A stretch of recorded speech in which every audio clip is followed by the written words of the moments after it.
Noah's Ark was built, using knowledge from heaven. We all know the story of Noah's Ark, a world-drowning flood, a boat of impossible size, and a mission to save all life. But let's be honest, have you ever really stopped to ask, how? How did one family, in the ancient world, build a vessel that massive and complex? The sheer logistics are mind-boggling. The Bible tells us God gave Noah the instructions, but it doesn't exactly include the blueprints. What if those instructions weren't just a simple to-do list? What if they were something much, much bigger? This is where the story gets really interesting. According to some ancient texts, a few of which were hidden for centuries, the ark wasn't built with just faith and gopher wood. The theory is that it was constructed with a type of forbidden knowledge from heaven, a divine blueprint of creation itself, passed down by a group of rebellious angels known as the Watchers. This isn't just a story about a boat anymore.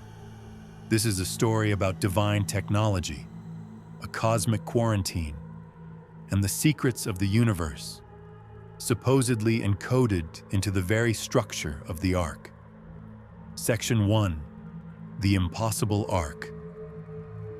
First, let's start with the problem that has stumped engineers and historians for ages. The Bible, in Genesis chapter 6, gives us the dimensions: 300 cubits long, 50 cubits wide, and 30 high. If we use the common estimate of an 18-inch cubit, we're talking about a ship that's roughly 450 feet long, 75 feet wide, and 45 feet tall. To put that in perspective, that's about 1.5 football fields long and over 4 stories high, a true monster of a ship, even by some modern standards. Now really think about the scale of that project.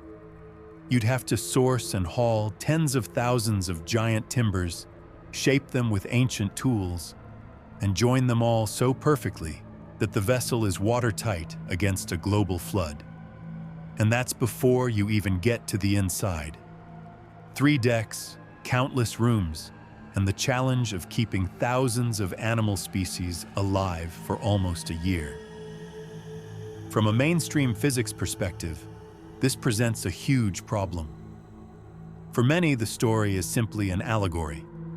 The structural forces on a wooden ship that large would be immense, and many historical examples of large wooden ships suffered from severe leaking and hull bending. Some modern studies suggest its 6-to-1 length-to-width ratio is actually ideal for stability. But many experts remain skeptical that a wooden vessel of that size would be seaworthy. So how could it have been done? The standard account just leaves us with a miracle. But what if the miracle wasn't the event, but the knowledge behind it? To explore that theory, we have to look at texts that were left out of most Bibles. Section 2. The Messengers of Forbidden Knowledge. The alternative version of this story starts long before Noah.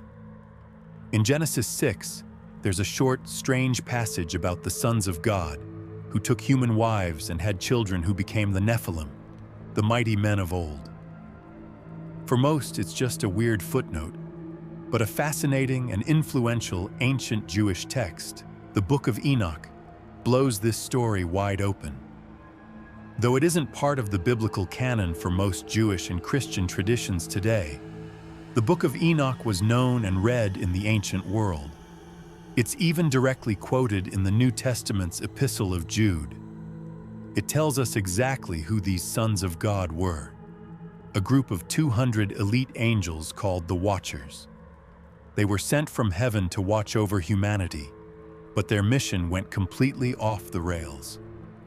Led by an angel named Semjaza, they descended on Mount Hermon and made a pact to defy God. They didn't just lust after human women. Their sin was far greater. They began to teach humanity forbidden knowledge, the eternal secrets which were in heaven. According to the Book of Enoch, one angel, Azazel, taught humans how to forge weapons of war, Another taught them to make cosmetics and jewelry, introducing vanity. Others revealed the secrets of sorcery, astrology, and reading signs in the heavens. In short, the Watchers gave humanity an unauthorized technological and spiritual upgrade. But this wasn't enlightenment. It was a corruption of God's plan that plunged the world into violence and chaos. In this context, the flood becomes more than just a punishment for sin. It was a direct response to this angelic rebellion. Section 3. The Blueprint of Creation. So, where does Noah's Ark fit into all this? The Book of Enoch suggests that God sent the archangel Uriel to warn Noah, not just about the flood, but to give him the real instructions, and this is where the theory about the blueprints gets wild. The idea is that the instructions weren't just about measurements. They were a lesson in the language of God Himself, sacred geometry. Sacred geometry is the ancient belief that the universe is built on a geometric and mathematical order. From the spiral of a galaxy to a seashell, the same patterns and ratios appear again and again, and are seen as the foundational blueprint of existence. Now look at the Ark's dimensions again. 300 cubits long, 50 wide, and 30 high. For centuries, esoteric traditions have analyzed these numbers not as random measurements, but as a deliberate code.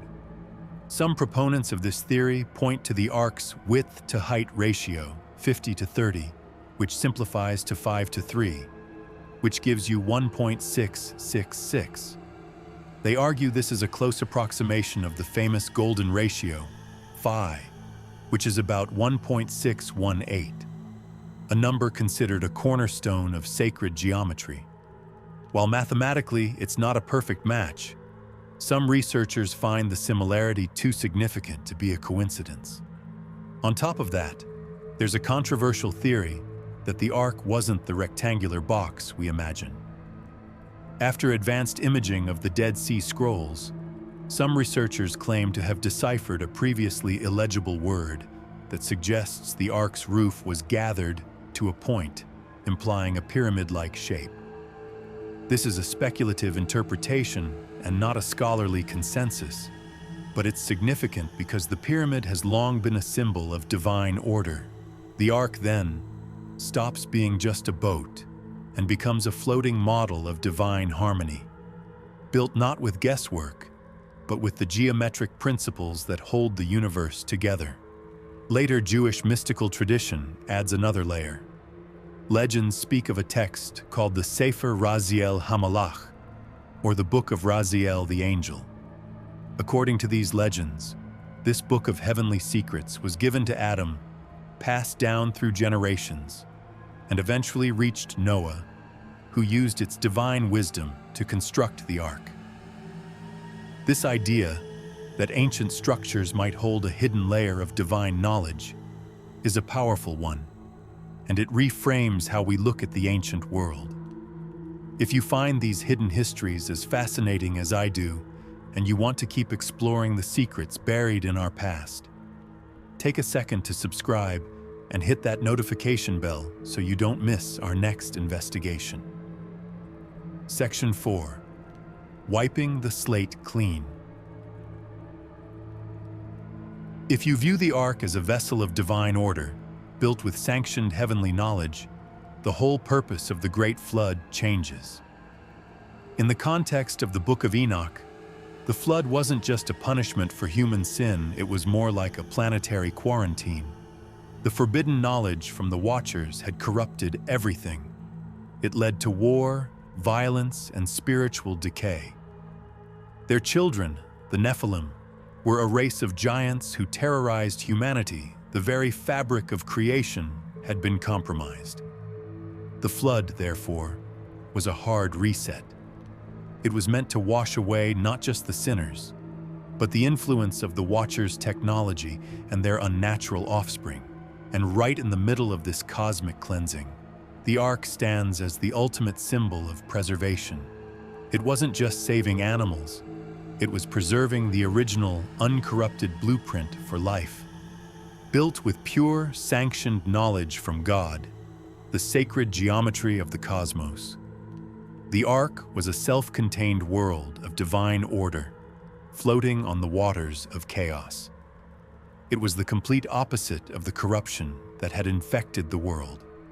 While the Watcher's knowledge led to ruin, the divine knowledge given to Noah led to salvation. The story of the Ark becomes a perfect illustration of the conflict between two kinds of wisdom. One that is stolen and leads to destruction, and one that is given and leads to life. Conclusion. So, what's the takeaway here? The story of Noah's Ark is way deeper and stranger than what most of us learned in Sunday school. It may not just be a tale of a historic flood, but one of cosmic rebellion, forbidden secrets, and divine intervention. The theory that the Ark was built using heavenly blueprints, a masterclass in the sacred geometry of creation, transforms it from a simple barge into a marvel of divine engineering. It suggests that behind the familiar words of the Bible lies a world of incredible complexity, where angels and humans collide, and the world's fate hangs on getting the right kind of knowledge. The Ark becomes more than just a vessel for survival. It stands as a timeless symbol of divine order winning out over chaos. It's a testament to the idea that true wisdom isn't stolen in rebellion, but received in faith. This story of Noah and the Watchers is an eternal warning about the line between divine wisdom and forbidden power. And it really makes you wonder, if this much is potentially hidden behind one of history's most famous stories, what other ancient secrets are still out there, just waiting to be rediscovered?